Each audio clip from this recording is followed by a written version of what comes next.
Alam mo, yung nangyayari dyan sa Senate committee na yan, ah, malinaw na overreach yan, no? Ng legislature.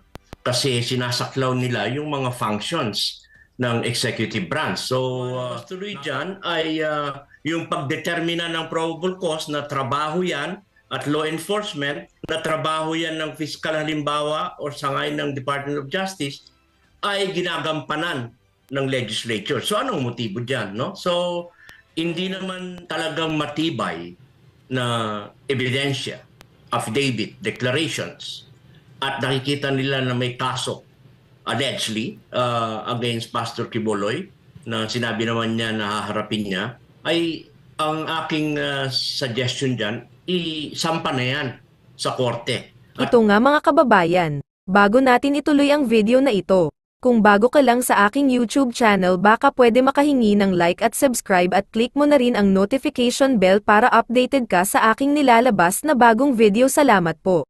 Ernie, saan ba ang tamang korte kung gusto talaga ng hustisya? Talagang gusto nila kasi parang atat na sila makamit yung hustisya. Senado ba o dito sa korte na lang diretso? Alam mo, yung nangyayari dyan sa Senate committee na yan, malinaw na overreach yan, no? Ng legislature.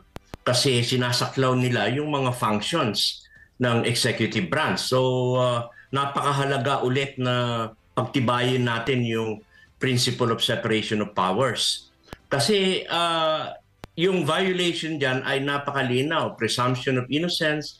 The committee ay hindi dapat siya ang maghuhusga at mag-uusig sa isang akusado, no?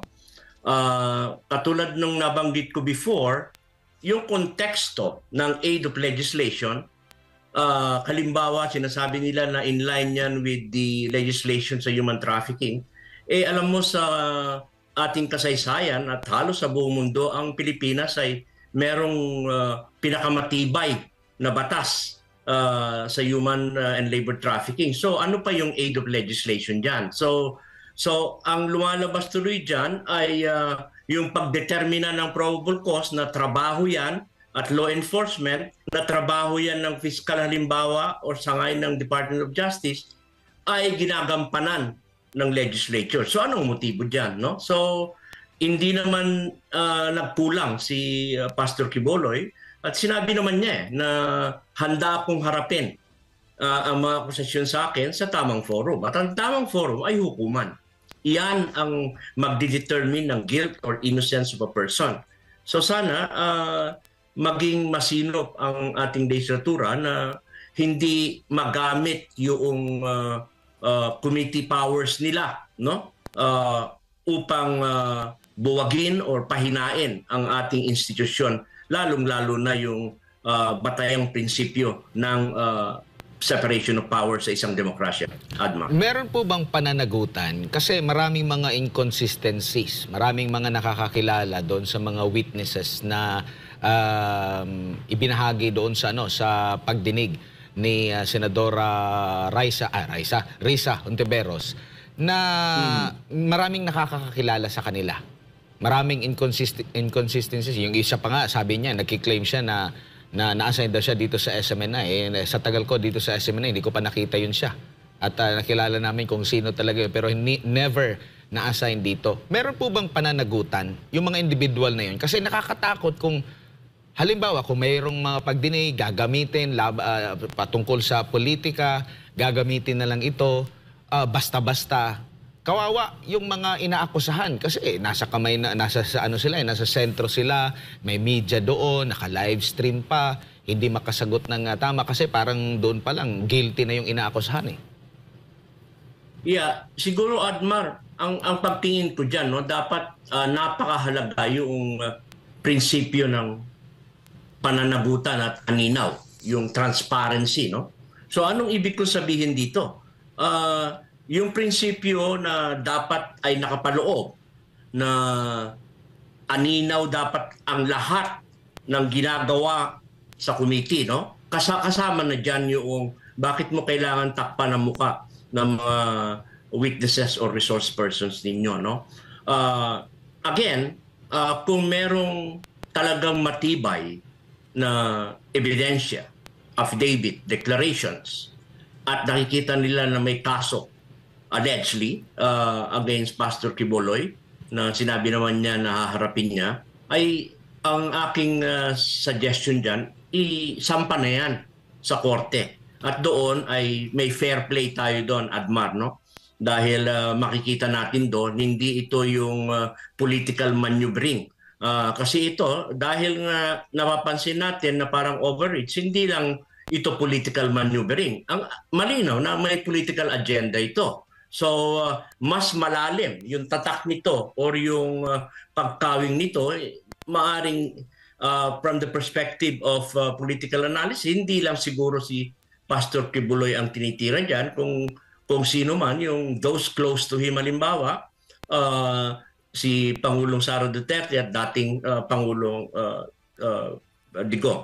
No? So, kung titingnan natin, naalala mo nung pagkakulong or pag-declare ng contempt ng mga mamamahayag ng SMI na sina Caselis at saka si Dr. Badoy, ay nagkaroon tayo ng open letter dyan. Pero at least na-realize nila yung kanilang pagkakamali, yung confidentiality ng sources. Halimbawa, na sila mismo ang gumawa ng batas ng Sotolo tapos hindi mo re-respetuhin, ano yun? Ikaw ay lumalabag sa pag-exercise ng kapangyarihan mo. So babalikan natin itong konteksto doon sa ginagawa nila ngayong investigation. Again, principle of transparency demands na kung sino yung magte-testify yan, kung hindi naman nanganganib ang mga buhay niyan, considering na it is within the power of Congress to protect and secure them, dapat magpakilala at magpakita. No? Katulad niyan, nakahanda na sa halimbawa ang mga dapat idemanda nila kay Pastor Quiboloy, no? Yung mga allegations nila. Alam nga naman naharap sa piskalya na nakatakip ang mukha, di ba? So, hindi po pwede yun. Kasi matibay yung constitutional provision ng ating saligang batas doon sa presumption of innocence at saka yung tinatawag nating karapatan ng nag-aakusa to confront the witnesses against him or her. Sa korte hindi talaga tinatanggap yung nakatakip yung mukha ng witness, attorney? Bibihira yan, no? Bibihira yan na gawin, no? So, alam mo, meron pa akong isang punto na yung pag-analisa ko sa statement ni Pastor Quiboloy, kasi nabanggit niya yung napakahalagang prinsipyo ng rendition, di ba? So, kakawin lang ako ng konti doon. So, dapat ang ating liderato at ang ating mga mambabatas, kung merong allegation or merong ganong plano halimbawa, regardless, ngayon pa lang dapat i-condemn na yon. Because rendition is a form of extrajudicial or outside of the judicial process or outside of due process na kung saan ay dinudukot ng isang mamamayan. Ginawa yan sa mga iba't ibang kaso na nangyari sa Estados Unidos. Kasi ang tamang forma ay extradition, hindi rendition. So dapat yan, kahit na nabanggit ni Pastor Quiboloy, kung sakali man ay ang liderato or ang ating kongreso ay magsabi na hindi nyo po pwedeng labagin ang soberenya ng ating bansa at gamitin ang rendition. Kasi illegal yan under international law. Extradition ang tama. At kung papayagan ng bansa natin yung rendition na tinatawag, napakadelikado nito. Magsusunod-sunod na ito. Kumbaga parang magiging malaya na yung ibang bansa, lalo na yung Amerika, na gawin na lang ito kahit sino. Tama. Kasi yung rendition outside yan ng due process, no?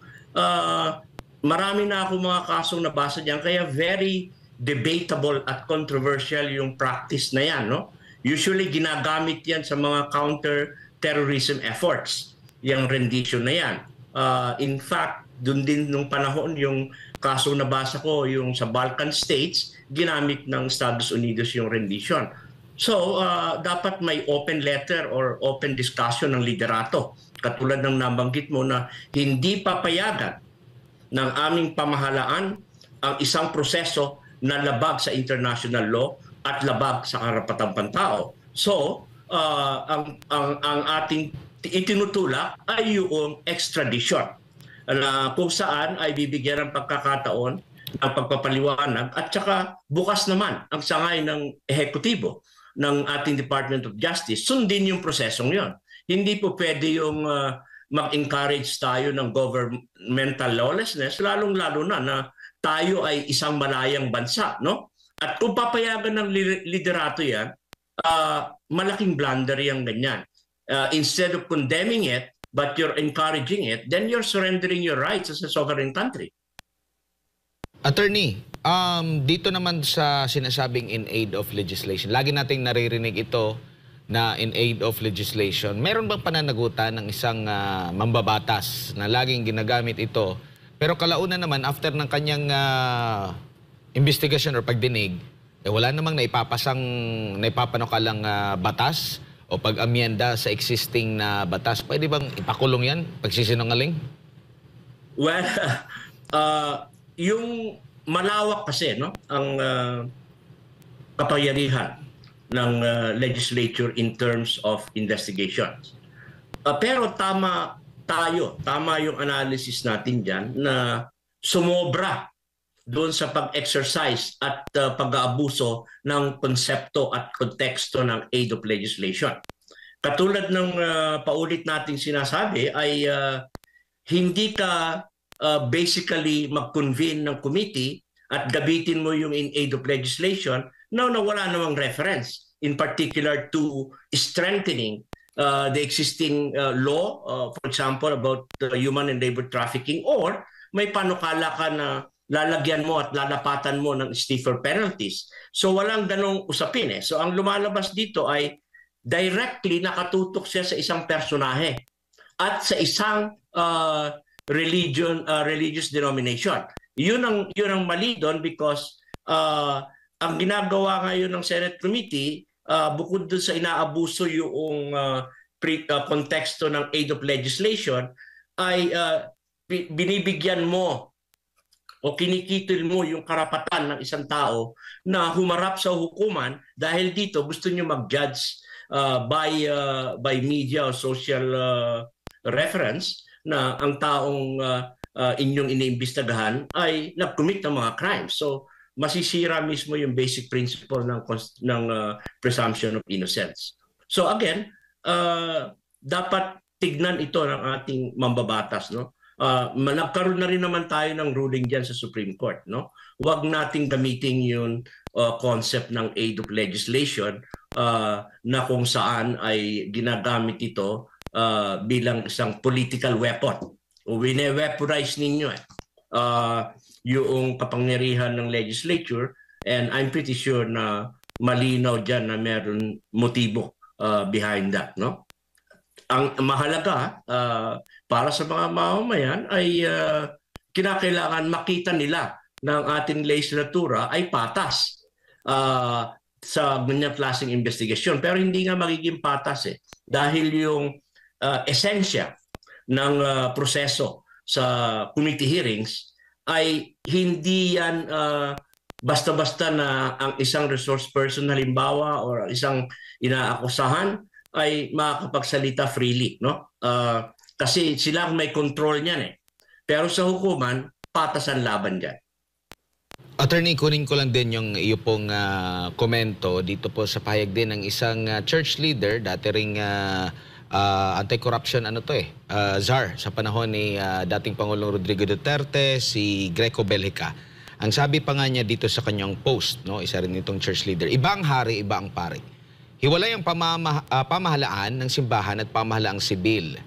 Senator Risa may be violating the separation of church and state if she continues her Senate investigation on Pastor Quiboloy. If her issues are criminal, then cases should be filed in the proper court. If ministers and church allow civil government to intrude on liberties, then we will have churches controlled by civil government and churches whose God are politicians, government officials, and government. Meron pa siyang isang pahayag doon sa bago yung post na yun, sabi pa nga niya dito, pwede ba natin litisin ang mga senador o mga politiko sa simbahan para sa krimen na kinakasa sa kanila? Bakit nila ginawa sa mga ministro o pastor? Hiwalay ang pamahalaang simbahan sa pamahalaang sibil. Yeah, tama yun, Admar. No? Again, isang mahalagang provision sa ating saligang batas, yung freedom of religion at saka yung separation of church and state. So, malinaw yon, no? Pero kasi ang ginagawa dito ng Senado ay batay doon sa broad powers nila, even declaring resource persons as in contempt, ay nakikita natin na kumbaga sa political analysis ng isang grupo ay linyado itong napukonduct ng investigation. Ngayon, of course, kung merong abuse dyan, halimbawa, ng a particular congressman or senator, usually, ang unang dumidisiplina sa mga miyembro ng legislatura ay sila mismo. No? Kung merong matibay at matapang ang loob na magpanukala na itigil itong investigasyon na ito dahil tayo ay sumusobra na sa pag-exercise ng ating kapangyarihan, ay sila mismo ang dapat dumisiplina sa sarili nila. Ngayon, pangalawa, it can be challenged direkta sa Korte Suprema halimbawa na itong ginagawang Senate investigation is an abuse of congressional powers, no? So, kung iyan ay mapupunta sa hukuman, of course, ang labanan dyan, Admar, is this context of in aid of legislation only within the realm of the legislature, or pwede bang mag-inquire ang ating hukuman kung itong proseso na ito ay umaabuso at hindi sang-ayon sa ating saligang batas. And I think may jurisdiction ng korteng yan, ang ating hukuman, no, na nangyari na yan, na kapag yung ginagawa natin ay hindi talaga in aid of legislation, then hindi lang yung principle of separation of powers, ika nga yung nababiolate nyo, kahit na yung context na nabanggit mo, yung principle, yung separation of church and state, no? Kasi hindi yan dapat maging laman ng pag-uusig o tinatawag nating investigasyon sa loob ng Senate Committee kung ang pinag-uusapan natin ay religion, no? Bagamat kung iyan ay sincero at malinaw na meron kayong in aid of legislation para palakasin ang mga iba't ibang gusali ng simbahan, or for example, yung pag-strengthen ng freedom of religion, then gawin natin. Pero dito hindi ko nakikita siya, Adma. Attorney, samantala, dako naman po tayo sa ibang usapin. Kasabay nga ng paggunita ngayong araw sa EDSA People Power Revolution ay may isinasagawa ding candlelight rally dyan sa Cebu City na pinangungunahan nga ni dating Pangulong Rodrigo Duterte. Parang part 2 ito. Kasi yung una ay ginanap ito doon sa Davao City. Ano naman po yung sentimiento ng mga kababayan natin dyan hinggil nga po dito sa mga nagaganap na rally dito sa bansa? Yeah, napakagandang katanungan yun. Alam mo, sa malalim at makabuluhan na pagpapahayag at pagkakaisa, ang SDS or Sara Duterte supporters dito sa Amerika, tumatayo ako bilang pro bono counsel, ay buong tatag na nakikiisa sa mga masigasig na puso na nagtitipon ng sambayan na nagtitipon sa prayer rally ngayon sa Cebu, no? Nagkakaisa sa isang matibay na hiling.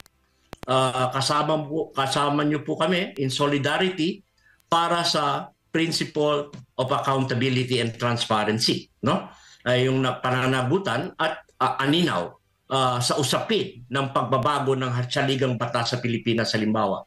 Kaya kami rito sa Amerika ay buong pusong naniniwala na ang diwa ng demokrasya ay nanganganib kapag ang mga pagbabago sa batayang batas ng ating bansa ay hindi bunga kolektibong kalooban ng mga tao, no? In other words, kahit na yung PI, yung People's Initiative, nakita naman natin yan na orchestrated yan at hindi yan organic na nagmula sa grassroots, no? Kundi sa mga politiko na gusto nilang baguhin ng saligang batas na hindi naman nakikita o hindi tumutugma sa interes ng publiko, no? So yung iminumungkahi nilang mga pagbabago sa halip na maging produkto ito ng tinatawag natin advokasiyang galing sa grassroots ay isinasaayos ng mga politiko na may mga adhikain na maaaring hindi maglingkod sa mas malawak na pambansang interes ng bansa. So dito, mananagot. Dapat ang mga involved dyan sa pagtulak ng People's Initiative. At ako'y nagagalak naman dahil nagkaroon tayo ng open letter dyan at ginagawa na nila yan through Senator Amy kung paano binabarubal yung sa legal batas natin dahil lang sa pag-abuso ng People's Initiative na hindi napapaliwanagan ng gusto, no? So ito mga ganitong proseso na nakikita natin ay sumisira yan sa diwa ng tinatawag kong participatory governance na ang sangkap nito ay bigyan ng kalayaan at karapatan ng ating mga mamamayan upang lumahok sa mga gawain at desisyon ng pamahalaan sa pagpapatakbo ng isang bansa, no? At nagpapahina ito talaga sa kapangyarihan at tinig ng mga mamamayan na siyang pangunahing haligi kung saan tinatayo ang demokratikong lipunan. Kaya itong solidarity namin dito sa nagaganap na rally sa Cebu ay ang aming panawagan, ang panawagan ng SDS ay panawagan para sa pagbabago ng saligang batas ay dapat lapatan ng may buong pag-iingat. Tinitiyak na ito ay tunay na dapat sumasalamin sa kalooban ng mga Pilipino. Kasi mahalaga na ang anumang inisyatibo na baguhin ang ating saligang batas ay nagmumula sa aspirasyon, sa organikong aspirasyon ng mamamayan. Malaya mula sa mga tinatawag natin anino ng mga pampulitikong maniobra. No? Dito maraming maniobra na dapat ituloy-tuloy ang investigation dyan. At kung kinakailangan idisiplinahin yung involved na mga lawmakers or i-expel sa Congress, kung pwedeng gawin yan. No? Kasi napakalinaw naman kung saan nagmumula itong People's Initiative na to at saka yung pagbago ng balangkas ng ating saligang batas. Kaya sa amin po rito sa Amerika ay nakikiisa kami sa sambayanan, sa aming mga kapatid sa Cebu at sa buong Pilipinas. No? At itinataas namin ang aming mga tinig no? Prayer rally ito. No? Kaya tinataas namin ang aming mga tinig sa isang taimtim na panalangin na naway ang katarungan, ang pananagutan at aninaw at tunay na kalooban ng mga tao ang magturo sa landas ng pagsulong. So naway makinig ang ating liderato ng may kababaang loob at kumilos ng may integridad, tinitiyak ng anumang pagbabago ay dapat sumalamin sa tunay na pangangailangan at aspirasyon ng sambayanang Pilipino.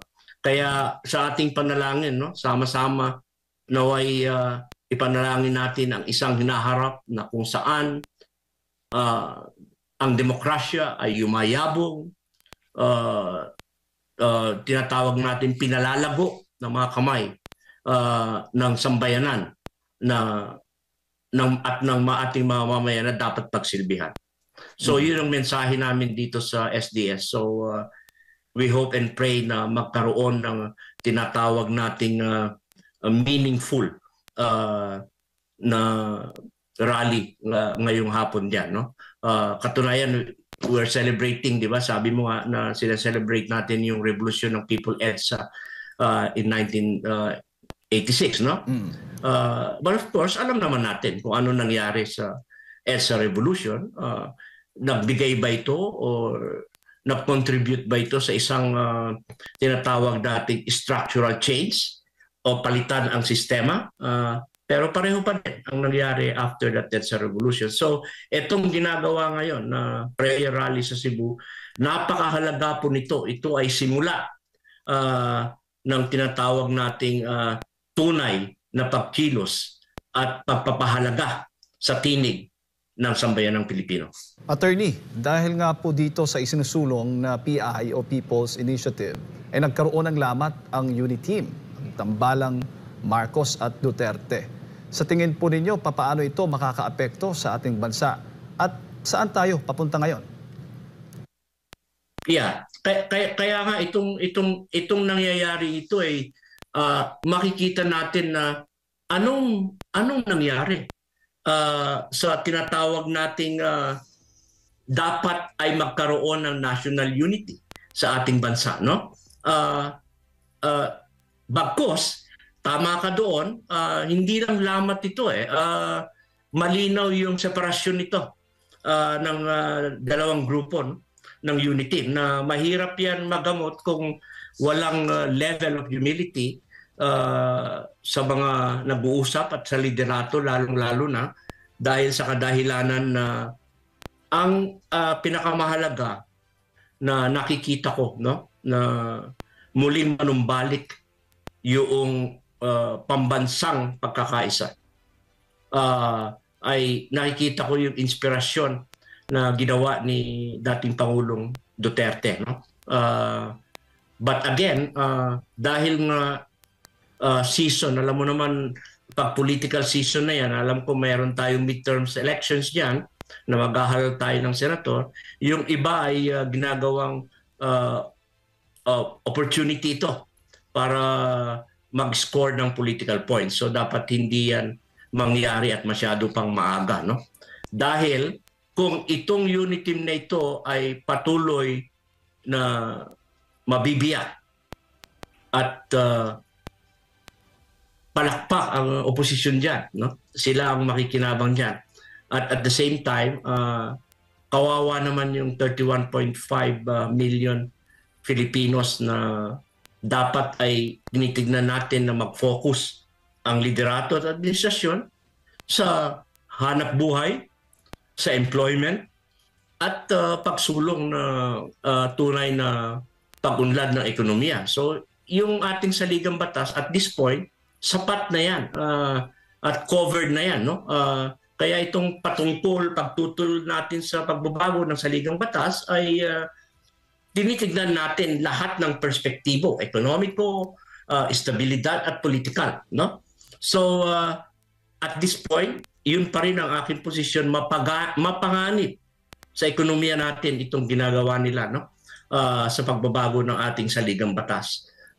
Pangalawa ay yung nagko-contribute ito sa instability ng ating pamahalaan at pinapahina ang ating mga institusyon. Of course, alam natin na isa dyan yung potential na sa maling paggamit, no, na mapanganib ng proseso ng pagbabago ay maaring i-interpret yan na instead na yung ating bansa mag-benefit, ang nagbe-benefit is those political leaders behind it na merong ambisyon. Halimbawa na maging presidente ng Pilipinas. So kaya overall, nakikita natin dito na bagamat mahalaga from time to time ang pwedeng pagbabago, pagsusog ng saligang batas, ito ay ill-timed at nakikita natin na dapat ito ay tutulan ng sambayanang Pilipino, no, at this juncture. Huli na lang, Attorney, mataas pa rin ho ba ang kumpiyansa ng ating mga kababayan dyan sa pamahalaang o ng Administrasyong Marcos? Satisfied pa rin ho ba sila sa pamamahala ng Administrasyong Marcos? Alam mo, nakakaroon ng maraming tanong. Madalas kami sa grassroots level, no, bilang pro bono lawyer ng iba't ibang migranteng Pilipino, ay kinakalap natin yung mga opinion at yung tinig ng mga Filipino-Americans ay dahil dito sa nangyayari sa Pilipinas ay apektado ang nandito rin, no? nakikita nila na nga may lamat, nga bakit nagkaganito, nasaan na yung sinasabing tunay na pagbabago, nasaan yung pagpapatuloy na magandang proyekto ni Pangulong Digong Duterte, at nasaan na yung pambansang pagkakaisa. Ang kailangan natin kasi yung matagal at matibay na pambansang pagkakaisa. So at this point, marami nang nagtatanong, no? Hindi natin sinasabi na wala nang tiwala sa pamahalaan natin ngayon, no? Pero lumalakas yung tinig ng Filipino-American community, galvanizing itong tinatawag nating democratic forces at magkaroon ng critical na or konstruktibong kritisismo sa ating administration. So dapat pakinggan itong tinig ng Filipino-Americans din, at hindi lang yung overseas Filipino workers all over the world, no? Kasi kapag ito ay tuloy-tuloy, makikita natin na hindi na lang usapin yan ng pagbaksak ng UNITIM, kundi ito ay usapin mismo ng tinatawag nating paghihina ng ating demokrasya at institusyon na epekto rin sa liderato ni Pangulong BBM. Kaya nga kay napakaganda ng mga pahayag ni VP Sara Duterte, no? At alam niya kasi na siya ang main target in some of this, directly or indirectly, in some of this what you call investigations ng mga kaalyado, no? Pero ang malinaw kasi rito, isa lang yung nakikita ko ngayon at this point na merong prinsipyo as a statesman, no? Iyan ay si Pangulong si Vice President Sara Duterte, no? So hopefully ay lumamig ang political atmosphere diyan sa ating bansa, no? Kasi at this point ang mga Filipino-American din ay malaki na yung pangamba kung saan ang direksyon na tutunguhin ng ating administrasyon. Wala pa tayo sa kalahati ng termino.